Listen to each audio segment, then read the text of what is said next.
Last week I told you we'd talk about the watch that started it for me. I want to be honest with you right up front. This episode's going to be different. It's going to be more personal than I'd planned. There's some things that I haven't really talked about publicly before, and I'm going to talk about them today because I don't think this story will work without them. I tried it, it didn't work. So take a breath, pour something this time. Let's settle in. This is the story of the watches that made me.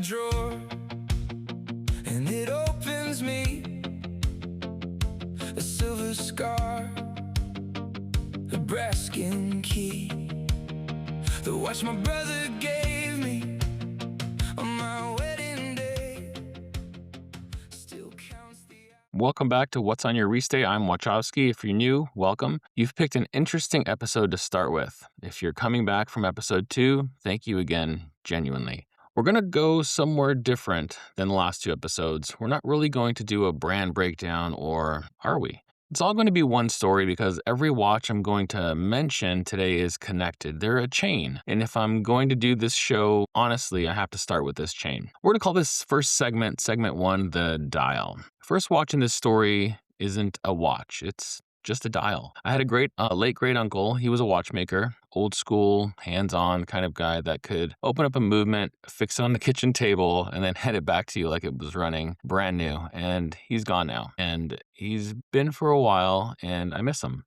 And when I was younger, he gave me something special. He gave me a dial, just the dial, from a 1940s Yugoslavian pilot's watch. It was a chronograph. It was affiliated with reference 143-6. And if you know that watch, or if you don't know that watch, here's kind of a crash course or a short version of that. January 1954, Zenith and Excelsior Park produced a batch of about 2,000 or so chronographs that were sent to Yugoslavia and then awarded by the Yugoslav National Army to the Air Force pilots. They were basically distributed. And they had these Excelsior Park EP4 calibers inside. They were hand-wound. They're bicompacts, dual registers, what they call them, or 2-register pump pusher. And they had radium on the hands and I believe also on the dial. Radium, okay, just in case you're aware, yes, radium, which we all know now is, you know where I'm going with this, right? So deeply not great for you, but at the time, the best loom technology that they had available, okay? The dial my great uncle gave me was from one of those pilot's watches. And here's the thing. Under plexiglass, the dial showed clear heat damage, burn marks, the kind of damage you'd get from a fire, from a cockpit, possibly from combat. And this watch dial had seen something. And you'll know these watches, if you know anything about them, you'll see the one, I think Fratello had one on their site that they had picked up as well. There is something different between the watches that were inside of those cockpits because they were hot inside of those cockpits. They didn't have air conditioning, right? And the plexiglass, that heat that was inside of that cockpit transferred to the dial of those watches. And so you'll see kind of 2 worlds of these Zenith pilot watches from the Yugoslavian Army, specifically the pilots. You'll see the ones that had seen war and seen time in a plane, and you'll see the ones that didn't because they are completely different looking. One, typically they're black and they are, they might have some patina and some aging, but the ones that saw time in a cockpit, they have seen a life and they are, to me, beautiful. But again, they're very different than what you'd see, almost to the point where the paint itself, the lacquer that was on those dials is, you can kind of see the brass coming through the bottom of it. So again, he gave me the dial, just the dial, with the idea that someday when I grew up, I would track down the rest of the parts, the case, the movement, the hands, and I'd put it back together. It would be a project, a long one, kind of a horological scavenger hunt that connected me to him, to my family's history, to the country that my family came from, to a pilot that I never knew who'd worn this watch in a moment of his life that literally left a mark on that dial. And that dial sat with me for years. And then in 2023, my home was broken into, and it was one of the things that was stolen, along with everything else. Let's get into segment 2, what was lost. I want to walk you through what was in that collection. Not all of it, but, the heavy hitters and stuff. That stuff didn't matter to me at the time. Not because I want a pity party, I don't, but because each of those watches was something. Each of them marked a moment. There was this Smith's Everest. It was a 36 millimeter Smith's Expedition cream dial. Smith's, from the uninitiated, is a watch brand that it went up to Everest with Sir Edmund Hillary in 1953. The modern Smith's is a small operation run by two of the most genuinely good people in this hobby, Eddie and Dave. They're at Time Factors in England. And Eddie and Dave are interesting. Eddie specifically has gotten, I think in some circles, gotten a bad rap. Now, if people get to know Eddie and they've kind of known what he's gone through, their tone can change. To me, Eddie and Dave are a class act, and two, I think, just remarkable people in this space. That Smith's Everest was the watch I was wearing when I held my son for the first time, when I cut the cord. There was a 37 millimeter Grand Seiko SBGF009. It's quartz, it's the 8J caliber, and we're going to get into why that watch was so special in a moment. But for now, that was the watch that I was wearing when I cut the cord and held my middle daughter for the first time. That moment, you only get a few of those in your life, and that watch was the one that was on my wrist for one of those moments. There was a watch that belonged to my brother. He passed away in 2009 in a car accident. He was my brother. And that's all I'll say about that for now, but yeah. So when I tell you my home was broken into in 2023, what I'm telling you is I lost the watch that I held my son with for the first time. I lost the watch that was on my wrist for my daughter's birth. I lost a piece of my brother. And I lost a 100-year-old promise from my great uncle. That is not a collection. That is a chain of moments. And someone took that whole chain. Segment 3, let's get into the community. Now, I'm going to tell you something about this hobby that I think is the most important thing about it. The watch community is real. When my house got hit, I didn't really know what to do. You file the police report, you call the insurance company, you go through emotions, you make sure your children are safe. But the watches that were stolen weren't financial losses, they were those other losses. And there's no insurance form for that. So I did what watch people do. I started reaching out. I reached out to Eddie and Dave at Time Factors, the guys behind Smith's. I told them what happened. I told them about the Smith's Everest, about my son, and those two absolute gentlemen, they helped me find a replacement. Same reference, same configuration. And listen, Eddie's been going through a lot of serious stuff, and we can continue to pray for him. If you're a Smith's owner or you've ever bought something from Time Factors, you know what I mean. That community sends Eddie their love on a regular basis, and I'm part of that. And Eddie, brother, you're in our hearts. When I tracked down a similar SBGF009 Grand Seiko small dial from Japan, quartz, exactly the same kind of unicorn for me that you can't just walk into a boutique and replace. That took some work, it took some patience, but I got one. And then, and this is the part that still gets me, a kind man, a fellow collector, heard the story, heard about the Yugoslavian Zenith dial, heard what it meant to me, and he reached out. He had a period correct Zenith 143-6. The full watch, not just the dial, the case, the movement, the hands, all of it. The same reference my great uncle's dial came from. He bought it decades ago, and he sold it to me for what he paid for it, decades old prices. Because he took this loss because he understood what this watch meant to me. Now, I don't know how to talk about that without getting emotional, so I won't pretend to. That's who this hobby is about. Underneath the wait lists and the hype watches, and the secondary market drama and the social media noise, beneath and underneath all of that, the real watch community is collectors who help each other when something terrible happens. The Panaristi, I'm looking at you. You are an inspiration to this entire group, this entire community. And so that man who sold me that Zenith, you know who you are. Thank you. Forever, thank you. Segment 4. The fourth watch. Okay, there's one more watch in this story I haven't mentioned yet. In 2024, my youngest daughter was born. I had a watch picked out for that day, specific, considered, right? I'm going to try to sneak that word in every single time I can. It's specific and considered, the kind of watch a watch person makes in a decision months in advance. And she had other plans. She came earlier than expected and more aggressively than expected. And the watch that I had picked out for that moment, shall we say, was not on my wrist. Instead, what was on my wrist was a 36 millimeter Laurier Falcon, black dial. Simple. Laurier, if you don't know them, small American micro brand run by a couple Lauren and Lorenzo, and they make beautifully proportioned vintage-inspired watches at an incredibly fair price. They're domed plexiglass crystals. They have this kind of old-school feel to them. They can have hand-wound or automatic movements. Mine was automatic, and they're sized like real vintage watches, 36, 39, kind of the way that watches used to be. They're indie, they're approachable, and I think that they've got real soul. And that 36 millimeter Falcon was the watch that I had on my wrist when my youngest daughter was born. So sorry, Falcon, you weren't the plan, but you were there, and now you're the watch. So that's how it works. That, by the way, is something I want every person listening to internalize. The watch you plan to wear for a moment that doesn't end up being the watch that's there, and the watch that ends up being the watch that mattered. That's the lesson. Watches don't choose moments. Moments choose watches. Segment 5, let's talk about the SBGF009, a love letter to quartz. I'm going to get a little nerdy here to keep myself from falling apart.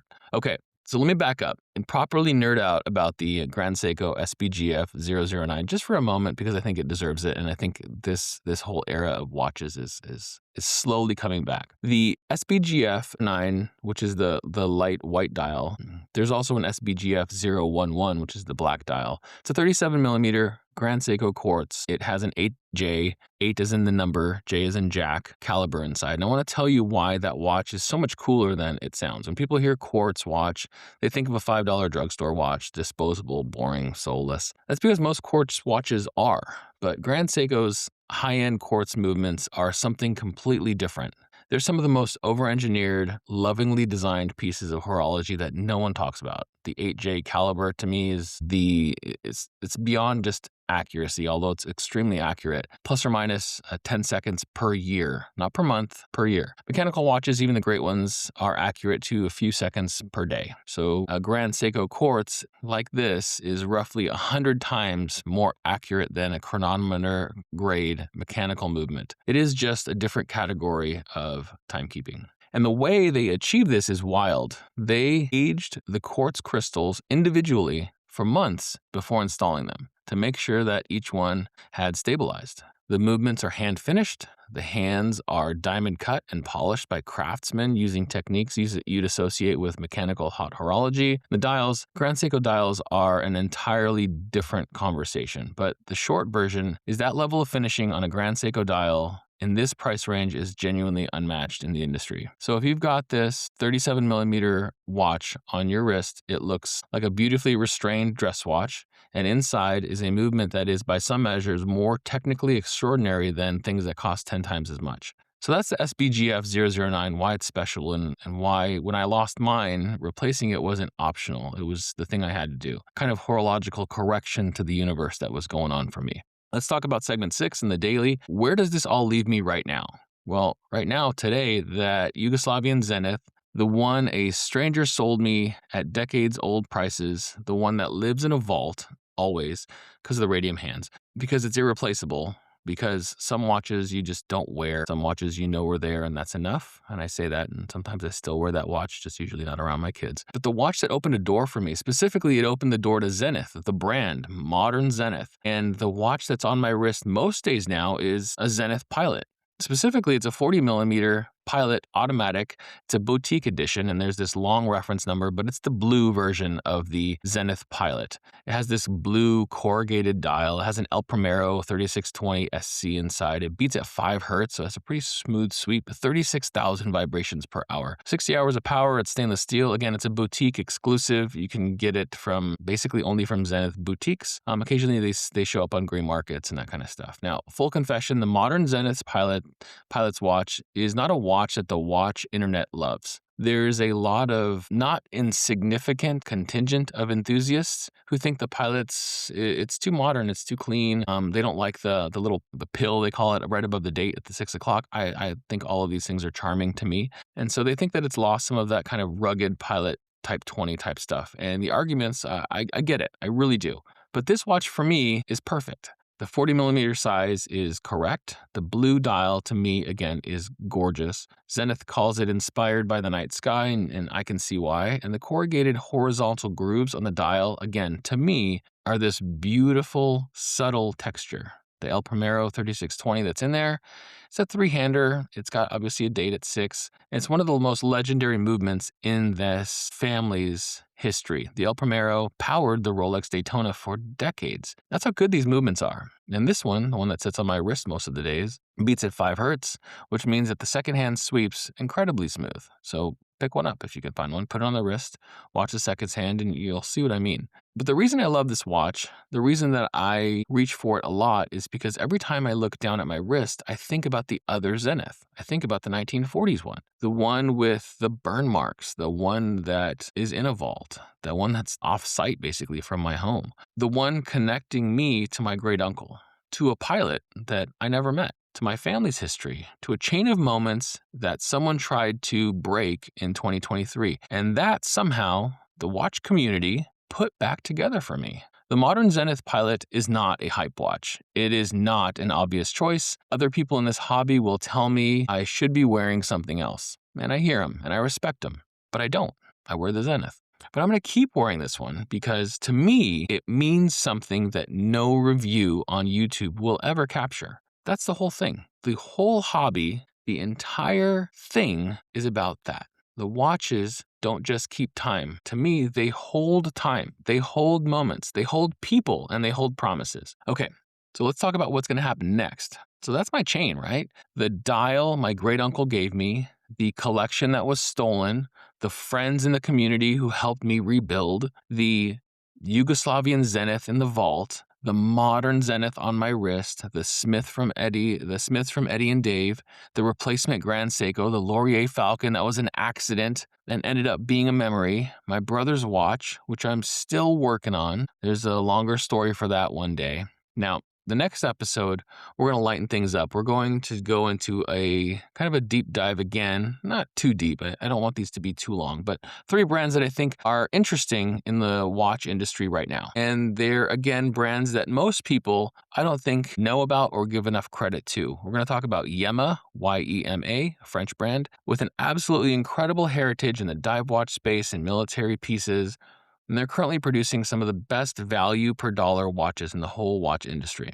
We're going to talk about Horage, or Orage. O-R-A-G-E is how it ends, and it starts with the letter H. H-O-R-A-G. It's a Swiss boutique manufacturer making genuinely advanced in-house movements that at that price and the rest of the industry, they look like they're kind of just getting away with something. And again, so Yema's making in-house stuff as well. So is Horage. And you might hear them pronounced Orage or like porridge, but I've heard both ways and I'm going with Horage. And we're going to talk about H. Moser & C, the most quietly subversive brand in hot horology. The brand that makes minimalism look like a magic trick. The brand whose CEO once made a watch out of cheese. Yeah, really. They made it out of cheese. We're going to get into that. So 3 brands, 3 completely different ends of the spectrum, all worth knowing about. So that's episode 3 of What's on Your Restate. I want to thank you again for sitting through this one. I know it was a little heavier at the beginning, especially than the last 2 episodes, but I also wanted you to know me, like the real me,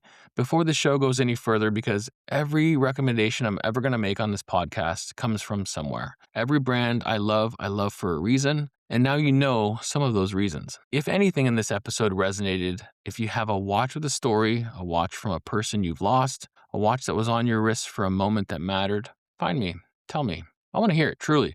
To the kind man who sold me the Zenith, you know who you are. Thank you again forever. To Eddie and Dave, we love you. Brothers, Eddie, we're praying for you.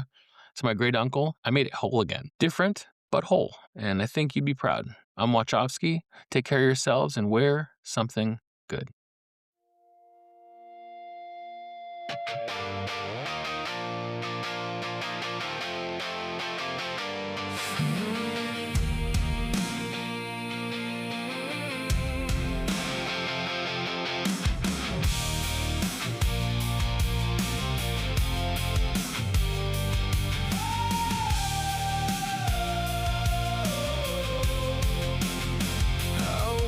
Drawer, and it opens me a silver scar, a brass skin key, the watch my brother gave me on my wedding day, still counts the hours I can't take away.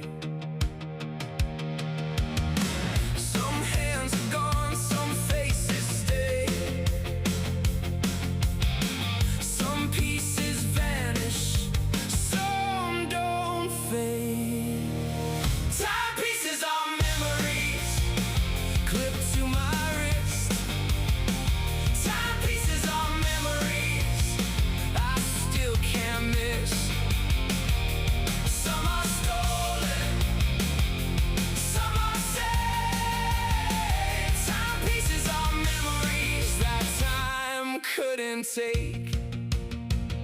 My father's watch with the cracked white face held my first job and my worst mistakes.